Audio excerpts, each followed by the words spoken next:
नमस्कार मेरे प्यारे साथियों, आप सभी का स्वागत है जीके शुभम स्टडी में। और आप लोग कैसे हैं? आशा करते हैं कि आप लोग स्वस्थ होंगे, मस्त होंगे, जहां भी होंगे अपनी अपनी तैयारी में व्यस्त होंगे। दोस्तों, आज हम लोग इस वीडियो में कवर करने वाले हैं रेलवे एनटीपीसी और ग्रुप डी से संबंधित टॉप 25 जीके जीएस ऐसे क्वेश्चन जो कि एग्जाम की दृष्टि से देखा जाए काफ़ी इंपॉर्टेंट क्वेश्चन है और कई वर्षों से एग्जाम में भी लगातार पूछा जा रहा है। आप लोग से एक निवेदन है कि वीडियो को एंड तक जरूर देखिएगा। यदि आप लोग चैनल पर नए हो तो चैनल को सब्सक्राइब जरूर कर लें। तो चलिए बिना देर के स्टार्ट करते हैं। आज का पहला क्वेश्चन है, निम्न में से मुख्यमंत्री कलाकार सहायता योजना किस राज्य सरकार के जरिए शुरू की गई है? दोस्तों, किस राज्य सरकार के जरिए शुरू की गई है उसी को आपको बताना है। आपका ऑप्शन दिया है उत्तर प्रदेश सरकार द्वारा, उड़ीसा सरकार द्वारा, केरल सरकार द्वारा या फिर मध्य प्रदेश सरकार द्वारा। तो याद रखिएगा दोस्तों, आपका राइट आंसर जाएगा ऑप्शन है उत्तर प्रदेश सरकार द्वारा। तो मुख्यमंत्री कलाकार सहायता योजना उत्तर प्रदेश सरकार द्वारा जारी किया गया था। तो याद रखिएगा दोस्तों, ऑप्शन ए को लॉक कर लेते हैं। चलिए अगला क्वेश्चन देखते हैं, भारतीय रेलवे का राष्ट्रीयकरण कब किया गया था? दोस्तों, जो भारतीय रेलवे का राष्ट्रीयकरण किया गया था वह कब किया गया था? आपका ऑप्शन दिया 1951, 1851, 1975 या फिर इनमें से कोई नहीं। तो याद रखिएगा, आपका राइट आंसर जाएगा ऑप्शन है 1951। तो 1951 ईस्वी में भारतीय रेलवे का राष्ट्रीयकरण किया गया था। तो याद रखिएगा दोस्तों, ऑप्शन ए को लॉक कर लेते हैं। चलिए अगला क्वेश्चन देखते हैं, काफ़ी इंपॉर्टेंट क्वेश्चन है, राष्ट्रीय ग्रामीण रोजगार गारंटी योजना कब शुरू हुई थी? दोस्तों, कब शुरू हुई थी? आपका ऑप्शन दिया 2005, 2010, 2015 या फिर 2020। तो याद रखिएगा, आपका राइट आंसर जाएगा ऑप्शन है 2005। तो राष्ट्रीय ग्रामीण रोजगार गारंटी योजना 2005 ईस्वी में शुरू किया गया था। तो याद रखिएगा दोस्तों, ऑप्शन ए को लॉक कर लेते हैं। चलिए अगला क्वेश्चन देखते हैं, भारतीय रिजर्व बैंक किस प्रकार का बैंक है? दोस्तों, जो भारतीय रिजर्व बैंक है वह किस प्रकार का बैंक है? आपका ऑप्शन दिया है वाणिज्य बैंक, सहकारी बैंक, केंद्रीय बैंक या फिर ग्रामीण बैंक। तो याद रखिएगा दोस्तों, आपका राइट आंसर जाएगा ऑप्शन सी केंद्रीय बैंक। तो भारतीय रिजर्व बैंक केंद्रीय बैंक के प्रकार जैसा है। तो याद रखिएगा दोस्तों, ऑप्शन सी को लॉक कर लेते हैं। चलिए अगला क्वेश्चन देखते हैं दोस्तों। यदि दोस्तों आप लोग को पहले से किसी भी क्वेश्चन का आंसर पता तो आप लोग उसका जवाब कमेंट बॉक्स में ज़रूर दीजिएगा। तो भारत में विमुद्रीकरण कब हुआ था? आपका ऑप्शन दिए 2000 और 2016, 1991 और 2008, 1978 और 2016 या फिर 1969 और 2016। तो याद रखिएगा दोस्तों, आपका राइट आंसर जाएगा ऑप्शन सी 1978 और 2016। तो भारत में विमुद्रीकरण 1978 और 2016 में हुआ था। तो याद रखिएगा दोस्तों, ऑप्शन सी को लॉक कर लेते हैं। चलिए अगला क्वेश्चन देखते हैं दोस्तों, काफ़ी इंपॉर्टेंट क्वेश्चन है, इसको ध्यान से देखिएगा। भारतीय रिजर्व बैंक के पास कौन सा मौद्रिक साधन होता है? दोस्तों, भारतीय रिजर्व बैंक के पास कौन सा मौद्रिक साधन होता है? आपका ऑप्शन देखिए नकद आरक्षित अनुपात, बैंक दर, खुली बाजार नीति या फिर उपयुक्त सभी। तो याद रखिएगा दोस्तों, आपका राइट आंसर जाएगा ऑप्शन डी उपयुक्त सभी। तो भारतीय रिजर्व बैंक के पास नकद आरक्षित अनुपात, बैंक दर, खुली बाजार नीति, मौद्रिक साधन होता है। तो याद रखिएगा दोस्तों, ऑप्शन डी को लॉक कर लेते हैं। चलिए अगला क्वेश्चन देखते हैं दोस्तों। एक क्वेश्चन पिछली बार एग्जाम में भी पूछा गया था, इसको ध्यान से देखिएगा दोस्तों। भारत की नव उदारवादी आर्थिक नीति किस वर्ष लागू हुआ था? आपका ऑप्शन दिया 1980, 1991, 2000 या फिर 2014। तो याद रखिएगा दोस्तों, आपका राइट आंसर जाएगा ऑप्शन बी 1991। तो भारत की नव उदारवादी आर्थिक नीति 1991 ईस्वी में लागू किया गया था। तो याद रखिएगा दोस्तों, ऑप्शन बी को लॉक कर लेते हैं। चलिए अगला क्वेश्चन देखते हैं, भारत में न्यूनतम मजदूरी अधिनियम कब पारित हुआ था? तो आपका ऑप्शन दिया 1948, 1951, 1965 या फिर 1971। तो याद रखिएगा, आपका राइट आंसर जाएगा ऑप्शन है 1948। तो भारत में न्यूनतम मजदूरी अधिनियम 1948 ईस्वी में पारित किया गया था। तो याद रखिएगा, ऑप्शन ए को लॉक कर लेते हैं।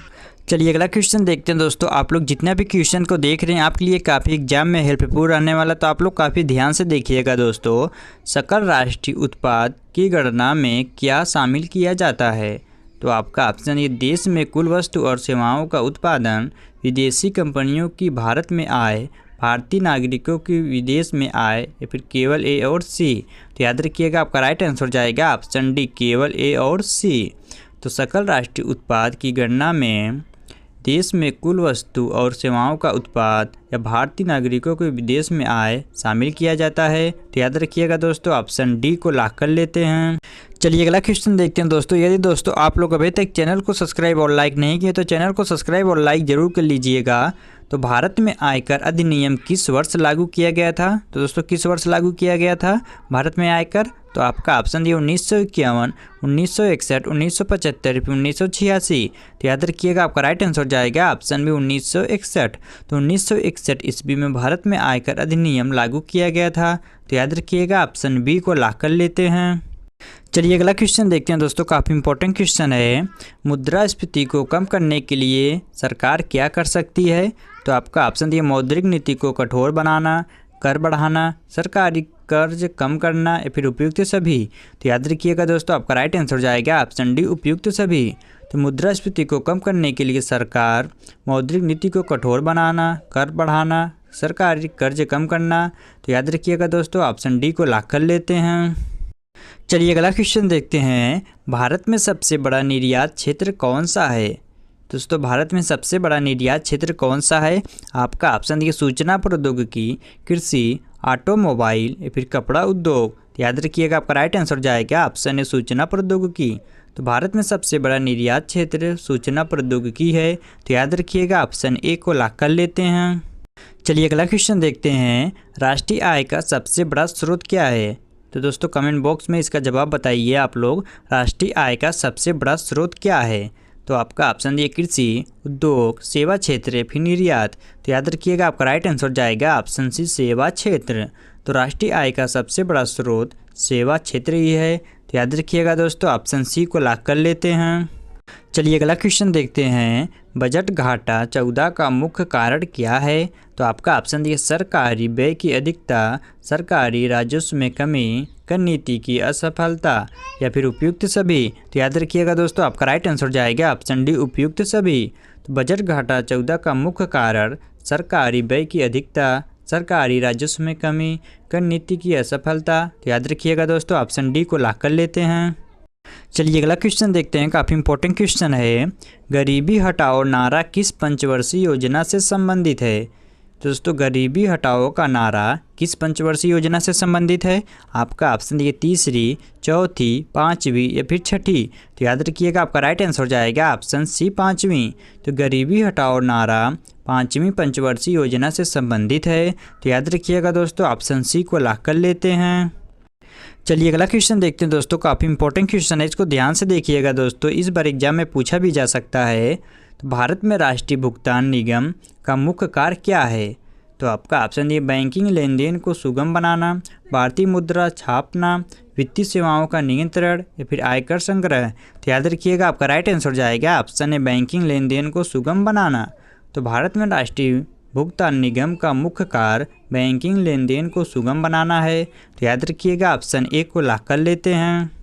चलिए अगला क्वेश्चन देखते हैं। भारत में महात्मा गांधी राष्ट्रीय ग्रामीण रोजगार गारंटी योजना के तहत न्यूनतम कितने दिनों का रोजगार दिया जाता है? तो आपका ऑप्शन दिए 50 दिन, 75 दिन, 100 दिन या फिर 150 दिन। तो याद रखिएगा आपका राइट आंसर जाएगा ऑप्शन सी 100 दिन। तो भारत में महात्मा गांधी राष्ट्रीय ग्रामीण रोजगार गारंटी योजना के तहत न्यूनतम 100 दिन का रोजगार दिया जाता है। तो याद रखिएगा दोस्तों ऑप्शन सी को लॉक कर लेते हैं। चलिए अगला क्वेश्चन देखते हैं। स्वर्णिम चतुर्भुज योजना किससे संबंधित है? तो आपका ऑप्शन दिया ग्रामीण सड़कों का निर्माण, शहरी विकास, 4 प्रमुख शहरों को जोड़ने वाले राजमार्ग या फिर आर्थिक सुधार। तो याद रखिएगा आपका राइट आंसर जाएगा ऑप्शन सी 4 प्रमुख शहरों को जोड़ने वाले राजमार्ग। तो स्वर्णिम चतुर्भुज योजना 4 प्रमुख शहरों को जोड़ने वाले राजमार्ग से संबंधित है। तो याद रखिएगा ऑप्शन सी को लॉक कर लेते हैं। चलिए अगला क्वेश्चन देखते हैं, काफ़ी इंपॉर्टेंट क्वेश्चन है। मेक इन इंडिया योजना किस वर्ष शुरू हुई थी? तो दोस्तों जो मेक इन इंडिया योजना शुरू हुआ था वह किस वर्ष में शुरू किया गया था? आपका ऑप्शन दिया 2014, 2015, 2016 या फिर 2017। तो याद रखिएगा आपका राइट आंसर जाएगा ऑप्शन है 2014। तो 2014 में मेक इन इंडिया योजना शुरू किया गया था। तो याद रखिएगा दोस्तों ऑप्शन ए को लॉक कर लेते हैं। चलिए अगला क्वेश्चन देखते हैं, वेरी इंपॉर्टेंट क्वेश्चन है। भारत में बीमा क्षेत्र को नियंत्रित करने वाली संस्था कौन सी है? दोस्तों भारत में बीमा क्षेत्र को नियंत्रित करने वाली संस्था कौन सी है? आपका ऑप्शन डी भारतीय रिजर्व बैंक, सेबी, बीमा नियामक और विकास प्राधिकरण या फिर नीति आयोग। तो याद रखिएगा आपका राइट आंसर जाएगा ऑप्शन सी बीमा नियामक और विकास प्राधिकरण। तो भारत में बीमा क्षेत्र को नियंत्रित करने वाले संस्था बीमा नियामक और विकास प्राधिकरण है। तो याद रखिएगा ऑप्शन सी को लॉक कर लेते हैं। चलिए अगला क्वेश्चन देखते हैं। इंपॉर्टेंट क्वेश्चन है दोस्तों, इसको ध्यान से देखिएगा, इस बार एग्जाम में पूछा भी जा सकता है। भारत में सबसे ज़्यादा रोजगार देने वाला क्षेत्र कौन सा है? तो आपका ऑप्शन डी कृषि, सेवा, विनिर्माण या फिर परिवहन। तो याद रखिएगा आपका राइट आंसर जाएगा ऑप्शन ए कृषि। तो भारत में सबसे ज़्यादा रोजगार देने वाला क्षेत्र कृषि ही है। तो याद रखिएगा ऑप्शन ए को लॉक कर लेते हैं। चलिए अगला क्वेश्चन देखते हैं। भारत में मुद्रा योजना का मुख्य उद्देश्य क्या है? दोस्तों भारत में मुद्रा योजना का मुख्य उद्देश्य क्या है? आपका ऑप्शन देखिए छोटे और मध्यम उद्योगों को ऋण उपलब्ध कराना या फिर डिजिटल लेन देन को बढ़ावा देना, सरकारी सब्सिडी बढ़ाना या फिर कर संग्रह बढ़ाना। तो याद रखिएगा आपका राइट आंसर जाएगा ऑप्शन है छोटे और मध्यम उद्योगों को ऋण उपलब्ध कराना। तो भारत में मुद्रा योजना का मुख्य उद्देश्य यह है दोस्तों कि छोटे और मध्यम उद्यमों को ऋण उपलब्ध कराना। तो याद रखिएगा ऑप्शन ए को लॉक कर लेते हैं। चलिए अगला क्वेश्चन देखते हैं। भारत में बैंकिंग लोकपाल योजना किसके द्वारा संचालित की जाती है? तो दोस्तों किसके द्वारा संचालित की जाती है? आपका ऑप्शन ये भारतीय रिजर्व बैंक, सेबी, वित्त मंत्रालय फिर नीति आयोग। तो याद रखिएगा आपका राइट आंसर जाएगा ऑप्शन है भारतीय रिजर्व बैंक। तो भारत में बैंकिंग लोकपाल योजना भारतीय रिजर्व बैंक के द्वारा संचालित किया जाता है। तो याद रखिएगा दोस्तों ऑप्शन ए को लॉक कर लेते हैं। चलिए अगला क्वेश्चन देखते हैं। काफ़ी इंपॉर्टेंट क्वेश्चन है दोस्तों। किस कर को प्रतिगामी कर कहा जाता है? दोस्तों किस कर को प्रतिगामी कर कहा जाता है? आपका ऑप्शन डी प्रत्यक्ष कर, अप्रत्यक्ष कर, कॉर्पोरेट कर या फिर आयकर। तो याद रखिएगा आपका राइट आंसर जाएगा ऑप्शन बी अप्रत्यक्ष कर। तो अप्रत्यक्ष कर को प्रतिगामी कर कहा जाता है। तो याद रखिएगा ऑप्शन बी को लॉक कर लेते हैं। चलिए अगला क्वेश्चन देखते हैं दोस्तों, और आज का लास्ट क्वेश्चन है। भारत का सबसे बड़ा कृषि उत्पाद कौन सा है? तो दोस्तों भारत का सबसे बड़ा कृषि उत्पाद कौन सा है? आपका ऑप्शन दिए गेहूँ, चावल, गन्ना या फिर कपास। तो याद रखिएगा आपका राइट आंसर जाएगा ऑप्शन बी चावल। तो भारत का सबसे बड़ा कृषि उत्पाद चावल ही है। तो याद रखिएगा दोस्तों ऑप्शन बी को लॉक कर लेते हैं। तो दोस्तों आज के लिए इतना ही। आज इस क्लास को यहीं समाप्त कर रहे हैं। यदि आप लोग को वीडियो पसंद आए तो वीडियो को लाइक करना, शेयर करना और हाँ दोस्तों चैनल को सब्सक्राइब करना ना भूलना, ताकि इस प्रकार की इंपॉर्टेंट वीडियो आप लोग के पास हमेशा पहुँचती रहे। मिलते हैं आप सबसे नेक्स्ट वीडियो में, तब तक के लिए जय हिंद, जय भारत।